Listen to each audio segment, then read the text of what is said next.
Hi everyone, welcome to Top 10 Middle Game Ideas number 9, the Spanish Torture. In this episode we're going to be looking at tactical variations in the Spanish. Even though this is a position that is known for slow positional squeezes, and we will look at that in the next episode, I think it's nice to take a look at some of the tactical possibilities, which are also very rich in this position. The first game we're going to look at was played in 1912 in Bad Pistjan between Zoltan Bala and Karel Hromadka. So this actually was a pretty interesting tournament. Bad Pistjan is a resort town, a spa outside of Bratislava in present-day Slovakia. But at the time, this was before World War I. This was in the Austro-Hungarian Empire. And it was a great tournament. Here, I just want to show you this cross table. So I just had to show you this tournament table because it's a tremendous result for Akiba Rubinstein, who's one of my favorite players. He is perhaps the strongest player who never got to challenge or play in a world championship match. His he wasn't able to raise the money to challenge Emanuel Lasker, who was world champion at the time, and that's the way the system worked. The challenger had to raise the money for the match before he could challenge, and his career was interrupted by World War I as well. But 1912, he was having a great year. He finished this tournament 2.5 points ahead of the second place finisher, who was Rudolf Spielmann. And look at the players he was playing against. These are all famous names, not all. There are a lot of famous names in chess history here. There's Frank Marshall, the U.S. player, Carl Schlechter, Richard Teichmann, Ulrich Duras. We actually looked at one of his games at the last episode. Breyer of the Breyer variation, Alapin of the Alapin Sicilian, Georg Salwe, Fred Yates. These are all strong players. In this game, we're looking at a game between Zoltan von Bala and Karel Hromadka. So von Bala here finished ahead of even. So he's in the upper half of the tournament table, and Hromadka was finished near the bottom of the tournament table, but they were no slouches as players either. So anyway, let's take a look at their game. So we're going to start, as I said, from this standard position in the closed Ruy Lopez. This is where black has a number of choices.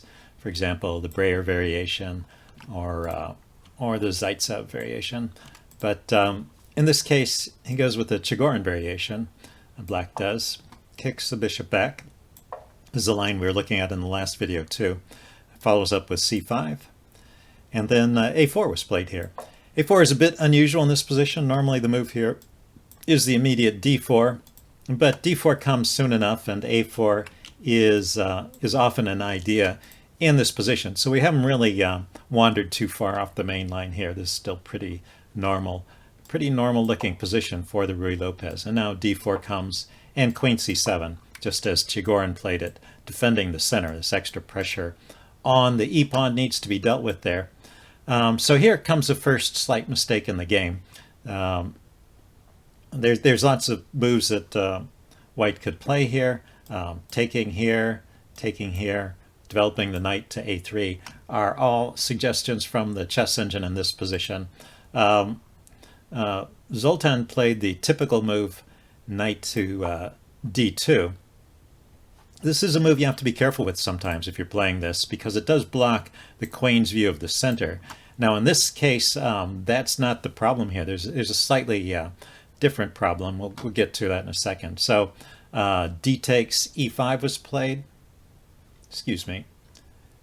C takes d5 was played. So yeah, black immediately opens up the C file, and this is what you always have to be worried about when you're playing the white in this Ruy Lopez, this slow developing closed Ruy Lopez. If black can open things up at an inopportune time, catch your pieces a little bit off guard, it can be advantageous to black. Anyway, so white takes back, and then here was the opportunity. Black could have played the move rook f to c8, and this is a very strong move here. Oops, that was a misfire. Yeah, they're piling up on this bishop here, which needs to be defended. The chess engine likes to, instead of just retreating, it likes to take here and counterattack. But this leads to a position which is just a little bit better for black. So white is Oops, I'm sorry. It doesn't do that. Back up. After queen takes c2, the queen is defended, so there's no hurry to take back. What white does is grab the knight first to keep the material even, and then bishop takes here, and the queen trade is still on. But anyway, yeah, as I was saying, this position is just a little bit better for black. Black has the option of taking the queens off, but it's got an active bishop here. So let's go back to the game. Fortunately for Zoltan, his opponent didn't play that way. He did exchange here. He took and opened up this c file, and then he played knight to c6. So at this point, we're back to a kind of typical position in the closed Ruy Lopez, where it's about even. White has that usual slight opening advantage and long-term prospects on the king side. So white continues with the maneuvers, knight to f1. Knight comes out to b4, hitting the bishop this way. So black wasn't ignoring this loose bishop. He just had different ideas of how to exploit it. The bishop drops back and takes here. And now rook to a3. I think this is really an interesting move. The rook blockades the pawn very securely. It's maybe a little bit risky. It is in the sights of this dark squared bishop here. That's something to keep an eye on for later in the game. But this rook has a clear view all the way across to the king side, and that could be pretty interesting tactically, and as a way of piling up on the king side, which is part of the general theme of the Ruy Lopez from white's point of view. Anyway, now black plays rook a to c1, and so he wasn't ignoring the c file. He just had a different idea for how to develop it. But at the moment, the queen can't really come in here. Maybe he could think about throwing a knight in there, perhaps. But anyway, it's white's turn in this position, and bishop to g5 was played. Rook f to d8, centralizing the other rook, defending weak point in the position and preparing to maybe maneuver his bishops a little bit. Knight to e3. So this knight didn't come out to g3 as we saw in the other games, but it came out to e3. Also an idea here in this Spanish. So we see we're getting to that sort of position where we have three minor pieces already on the king side. This piece and the other bishop that's not on the king side is pointing at it, and these other pieces are ready to jump in. So the pressure is mounting. Black decides to kick the bishop back. Bishop drops back and then plays g6. And g6 is another slight mistake. So it's been all pretty even. Like I said, white has some pull, but nothing disastrous has happened. But this is a mistake. So you might want to pause the video here and see if you can figure out what the mistake was and what white's next move is. Okay, I'm going to give the answer away now. So pause the video if you want to. If you want time to think about it. I should say first that that black's best move here is queen to b8, just keeping this pawn structure settled, getting the queen off of the c file where it might be a target, and the rook on the c file looks pretty good there. Now let's go back to the game. g6 was played. What's happened here is there's two weaknesses in black's camp. This is one way you can try and spot tactics. There's a loose pawn here now, caused by g6. And there's a loose knight here. This knight is sitting here on b4 looking active, but it's also not defended by anything. So the move that white has in this position is queen to d2, gaining a tempo by attacking this knight and indirectly looking at the king side through this knight. So a5 was played to defend the knight, and now the killer tactic, knight to f5. I told you, I could have had you guess that one, but I've told you before, keep an eye on this f5 square. Watch for those tactics. And this is looking pretty good for white already. We're on move 22 here. And notice that although there have been a few pawns exchanged, all the pieces are still on the board. So once again, we have a complicated position with all the pieces still on, typical of the Spanish. Black here decided to take with the bishop, which you might wonder why not take with a pawn. So let's take a look at that first. If pawn takes, accepting that sacrifice, Then first the rook comes over here to c3, hitting the queen. The queen drops back. And then the queen takes on h6. And now there's an immediate threat of taking that knight. And it's actually almost impossible to defend. The best move, according to the chess engine here, is bishop to f8, trying to chase the queen away. But this just gives up the knight. So in this position, white's gotten the material back, has white won a pawn. In any case, white has gotten the material back and has messed up the king side and has a great attack over here. So this is just losing. If we back up, in this position, you might think, the knight can't move just anywhere because there is a loose bishop here. That's part of the problem. And, when the knight came to f5, it was hitting that loose bishop. So that's another reason why that move was forcing. But there is a clever move here you could think of, knight f to d5. So moving the knight here where it can be taken, but defending the bishop. But this fails because of knight to g5. And in fact, there's a forced mate from this position. There's a threat of mate, the bong bong mate, queen here, and then here is a checkmate. And if black trades off that knight, then there's a checkmate here with the queen and the dark squared bishop. So there's just no. Oh, and also the rook. The rook is coming over. I was realizing the knight is actually defending the square, so you don't get to mate just with the bishop. But between the bishop and the rook, there's a mate there. So no way out from this position if you take with the pawn. Let's go back to the game. So yeah, the knight just hopped up here. And I forgot to mention the knight, in addition to hitting that pawn, is also hitting this loose bishop here. So it's something that has to be dealt with. So bishop takes knight. It's a good try, but there's basically no way out at this point. White takes back with the e-pawn. Then g5. This h-pawn is still hanging, and black is desperate to try and keep the queen out of that square. And h6, g5, if it succeeds, kicks the bishop back and also protects the h6 pawn. But black just takes. And after pawn takes, queen takes, and not many good squares for the king to run to. Carol tried king f8, and then queen to h6 check was played. The king ran all the way out to e8, and then a simple exchange in the center. D takes e5, pawn takes e5, and knight takes e5, and black resigned. There's just no way out of this position without losing massive amounts of material. I think the chess engine is recommending queen takes knight here. But anyway, the point is the knight is guarding the escape square of the king. The rook can come over, and between the queen and the rook, deliver this threat along the back rank.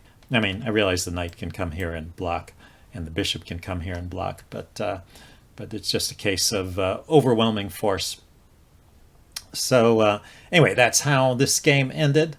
Let's check out the next one. In this next game, moving forward to the middle of the 20th century, this was played at the 60th U.S. Open in Omaha in 1959. And with the white pieces, we have Anthony Sadie, and with the black pieces, Carl Zangerl. I don't know Carl Zangerl, but Anthony Sadie is famous mostly these days for his many losses to Bobby Fischer. But he was a good player in his own right, not just a Fischer punching bag.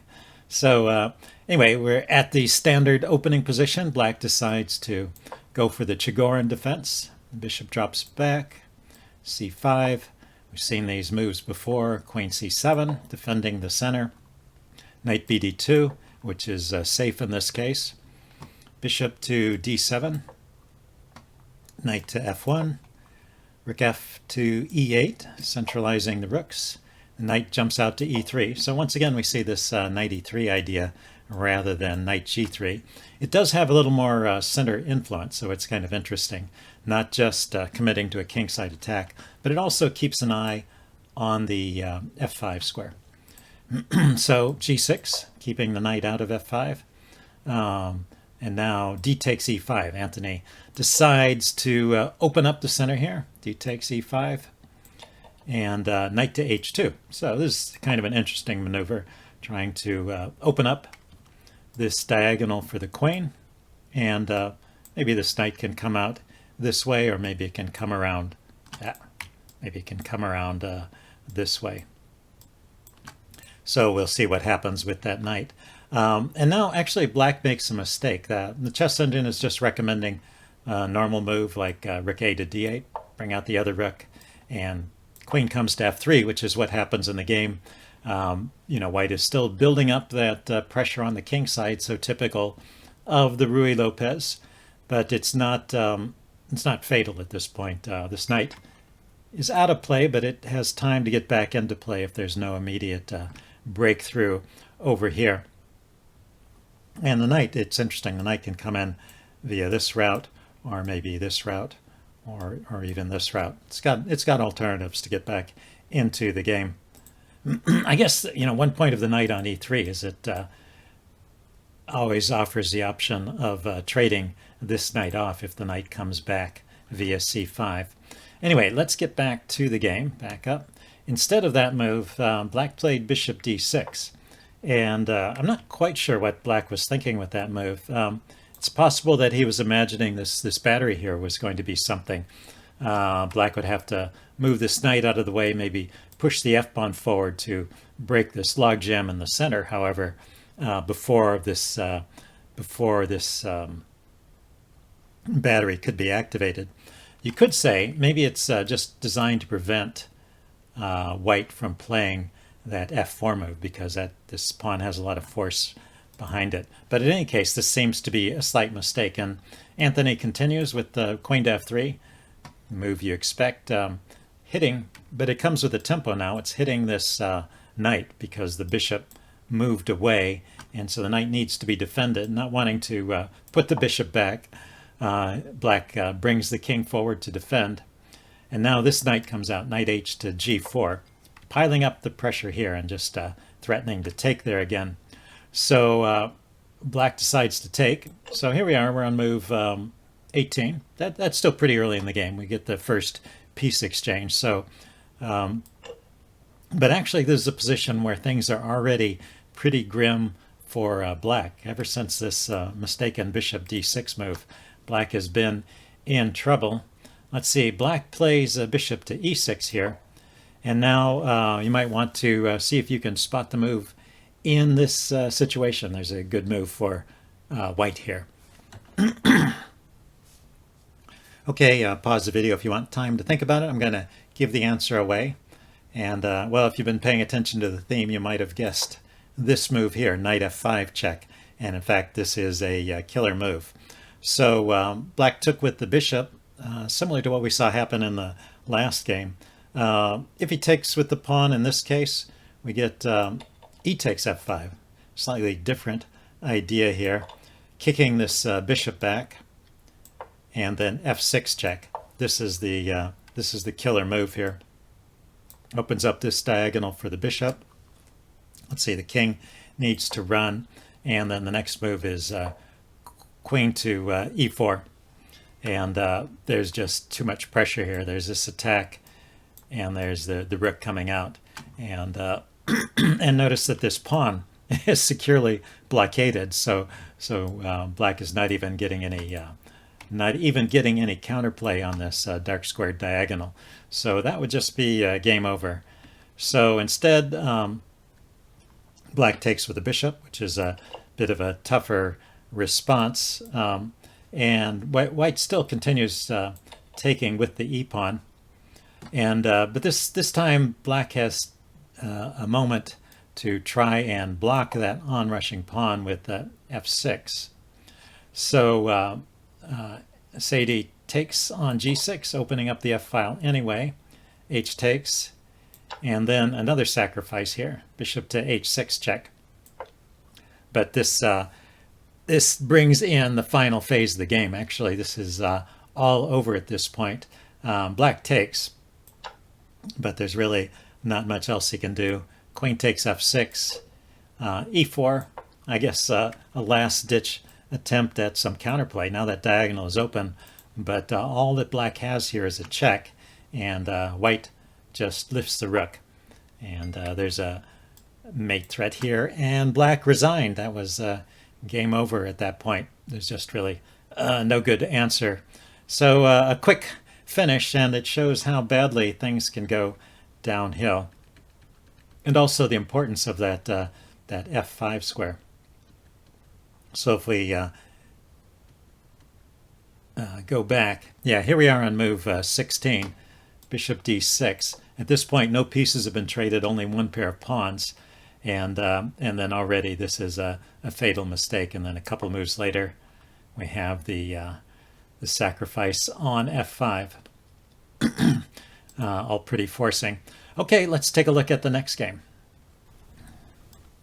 This next game was played in 1969 at the Capablanca Memorial. With the white pieces, we have Alexei Suetin, and with the black pieces, we have Eldis Kobo Artiaga. So this was, well, we have the same position here, and black in this position played h6. So we get a different variation, not one of the knight moves or the bishop moves. So this is Mislov variation. d4 is played, rook e8, knight bd2. So again, it's safe to bring the knight here in this case. Bishop back to f8. This is a common idea in defense. On the defensive side of the Ruy Lopez, bringing this bishop back sometimes comes to g7. It just got out of the way long enough for black to castle, and then the rook gets out of the way and the bishop comes back. And it also leaves this file open for the rook to look directly out on the center.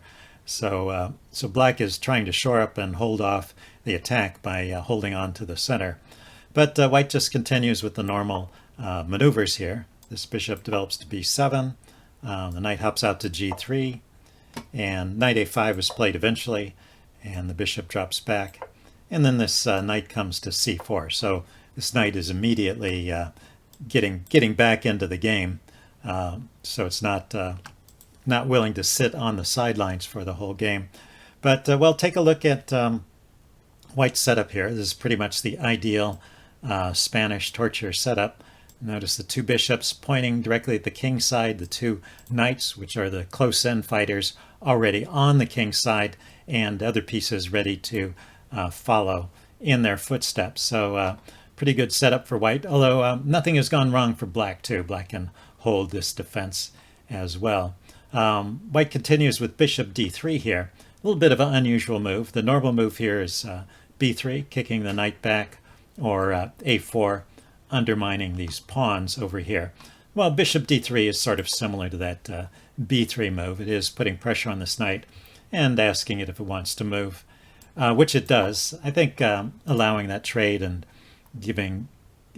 creating these doubled pawns, I don't know if that's a big deal, but it would be a weakness for black to allow that.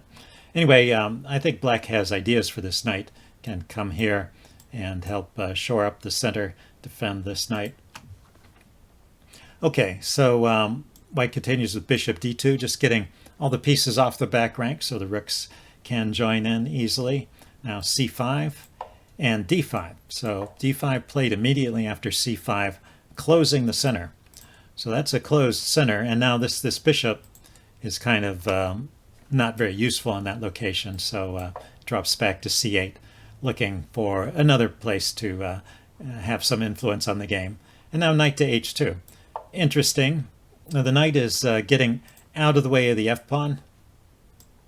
We'll see this pawn push coming later in the game. It also is clearing the diagonal for the queen, as we saw in the previous game. So knight goes to h2, but it's usually just a temporary relocation, and it jumps back into the game shortly. And now g6.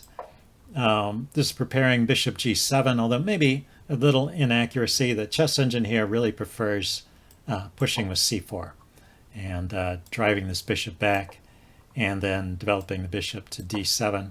A little bit interesting. You know, I play this position with black, and in this position I would be thinking about bringing this knight around like this. Getting a knight here is sometimes a good idea as well.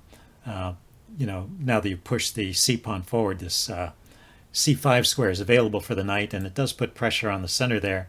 You can imagine a knight here and a knight here are both concentrating on the e4 pawn. An interesting way to play. Anyway, the chess engine likes bishop d7 here.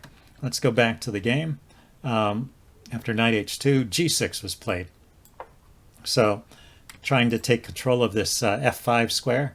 And at the moment, h6 is defended by the bishop, so not yet a problem. And the bishop does like to get on the g7 square, looking out across the center that way. So in the game, no, not c4, g6, then f4. Yeah, white breaks immediately with f4 after that g6 move. So e takes, opening up the center. This also opens up a square for one of black's pieces. Bishop takes. So we get the first pawn exchange here on move 20. And pretty typical, going 20 moves without a single exchange. Let's see, the king runs to h7. The rook goes to f1, so relocates to the half-open file here. Queen goes to e7, so taking more control over the e file. And the queen goes to d2.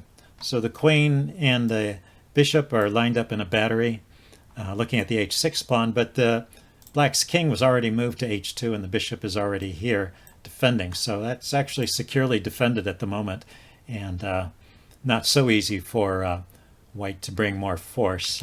Knights coming forward to attack h6 can get traded off. So anyway, bishop g7 was played here after, we just had queen d2. So it's not making a threat. So this bishop just continues its development, and now rook a to e1. And this is another good position to take a look at. It's really just a picture of a kingside buildup. Every piece that white has is either already on the king side, or else it's pointing at the king side. The two pieces that are not on the king side are pointing that way. So yeah, it's kind of the ultimate in a king side buildup. Whereas black's pieces, he's still got a few pieces over here on the queen side. They're not yet ready to help out. And the knight's getting ready to jump in. That's probably, yeah, knight bd7 is the next move. And this knight, if we're not doing this pawn to c4 push, I mean, that's still an option, pawn to c4, knight here, but the knight is also looking at this square and just blockading on e5. It's a pretty attractive thing to do because the f-pawn is gone, and so if you can set up a secure blockade here on e5, that'll slow down white's attack. But anyway, white continues with knight f3. This knight got out of the way to let the f-pawn pass, and now it's getting back in the game. And black plays knight to g8. And this seems to be a slight mistake again. Once again, well, let's say it does have some value here. It seems like it's adding an extra defender here and maybe preparing to push the f-pawn forward. That's dangerous, though, because when this opens up, the rook will be hitting the queen. But it also is opening up this diagonal for the bishop, so maybe there's ideas of pushing on the queen side and giving this bishop some targets. Anyway, the chess engine here would prefer, once again, to play with the c4, bishop c2, and then just plunk the knight on c5. And now this would be, I mean, this is, at this point, this knight would get traded off, and eventually a pawn would end up here, and that would give white a passed pawn. So there's some reasons to worry about this move, but that's the chess engine's recommendation here. Anyway, back up. Knight g8 was played. And so what's the breakthrough move here? Can you guess the next move from white? Okay, yeah, if you've been paying attention to the previous games, you might notice that knight f5 is a strong move in these positions. So it's pretty forcing here. It's hitting the queen. It's hitting the bishop, although the bishop is defended, but you probably don't want to give up this defender here. So in this case, there's no piece that can take the knight, so pawn takes is pretty much forced if you're going to get rid of that knight. You're going to try not to live with it. And now e takes f5 comes with tempo on the queen. And just to kind of show how bad black's position is here. The chess engine is recommending the move knight d to f6 here and just giving up the queen. Of course, that would mean that, okay, let's try again. That would mean that black is giving up the queen for a rook and a piece. So there is compensation for the queen, but that's definitely a trade that's advantageous to white. Anyway, that's not what black played. Black played the more natural move, queen to f8, dropping back and hoping to defend on the king side. And then white can just keep pushing on because f6 comes with check. And this is pretty awful. The king steps back, and then the piece is lost. F takes g7 check, king takes. So white already has gotten the piece back that white sacrificed on f5, and the attack continues. Bishop takes h6, knight takes h6, another sacrifice, and then the queen comes out to g5, check, and black resigns. There's just no way out. There's this bishop. Once the center got cleared out, this bishop has just got a clear view of the king side. This rook can be traded off to drag the queen away from the defense, and in any case, white is going to be getting this knight back. Yeah, the king has to move away from defense of the knight, and the exchange of the rook will drag the queen away from defense of the knight, and so white can just take that rook there and probably mate shortly thereafter. But in any case, once the material balance is restored and white is just ahead, a pawn up and with an attack, it's pretty hopeless for black. Okay, let's check out the next game. Okay, this is the last game we're going to look at in this video. This was played in 2020, so I wanted to pick a modern game just to show you it wasn't.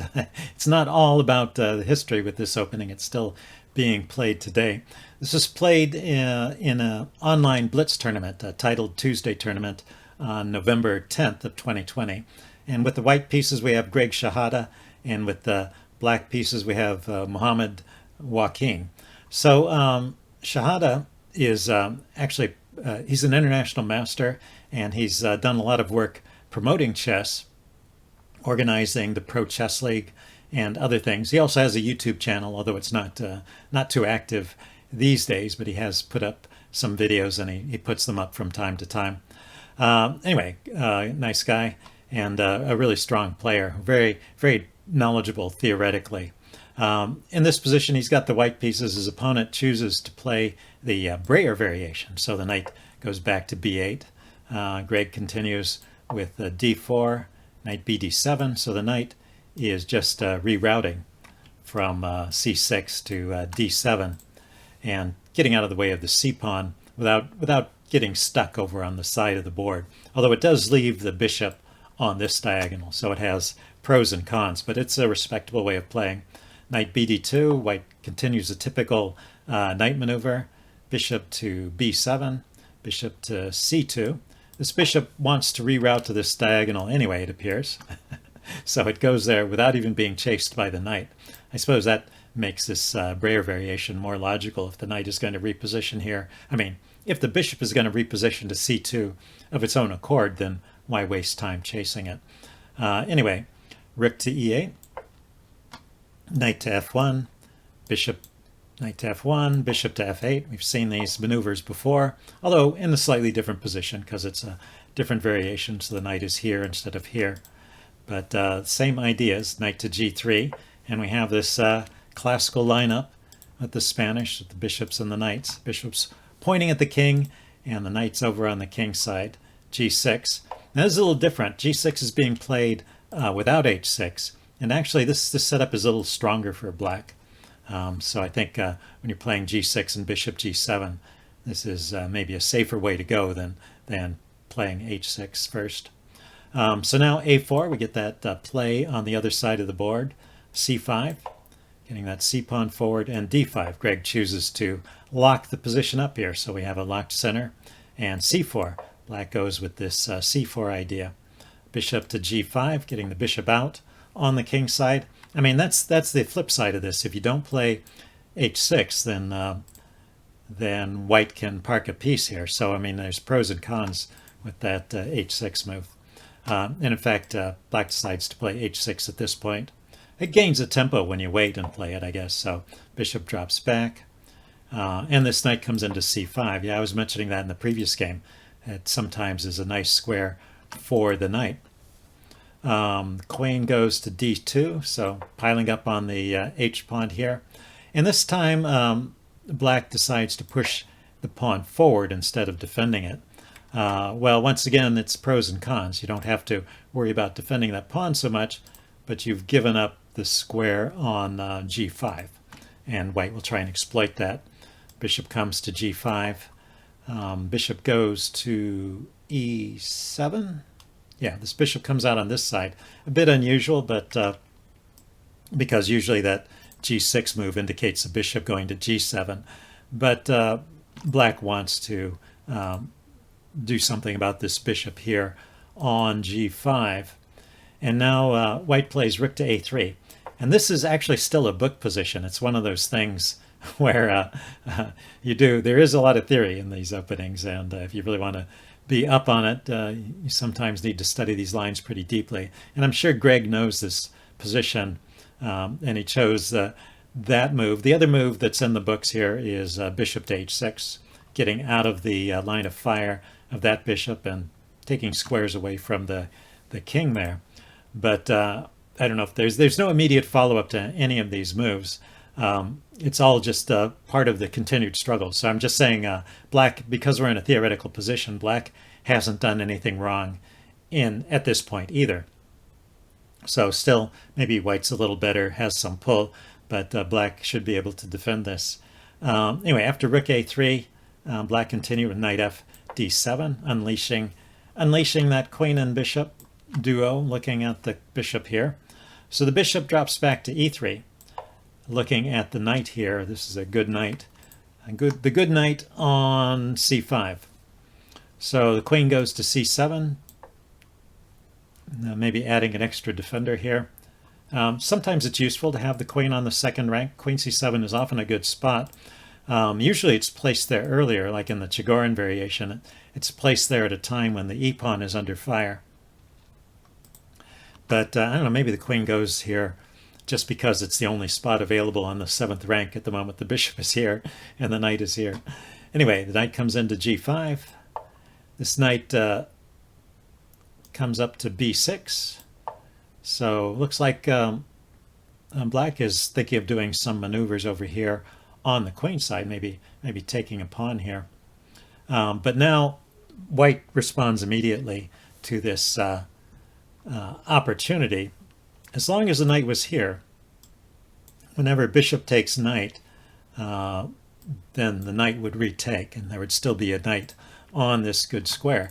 But at this particular point in time, white has the opportunity to take that knight off. And now there's two ways to take back. You can take back with the pawn, or you can take back with the queen. And so, I don't know, which one would you play? What's the move here for black? I've been giving you all these puzzles for white, but what's the move here for black?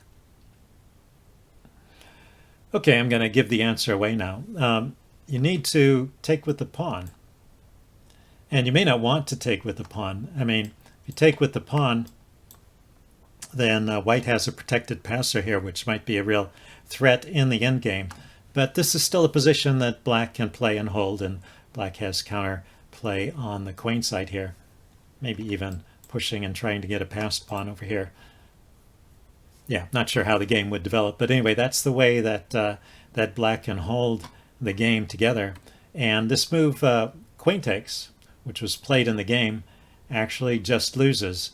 And so, well, here's your second tactical quiz for this game. What is the killer move here for white? Okay, pause the video if you want time to think. I'm going to give the answer away now. If you guessed knight to f5, well, I tricked you. It's not knight f5 this time. No, there's another killer move in this position, and it's knight to e6. Also a knight sacrifice, but But this is, it's a pretty forcing move. It's coming with an attack on the queen. Let's see, if the queen moves, where's the knight going next?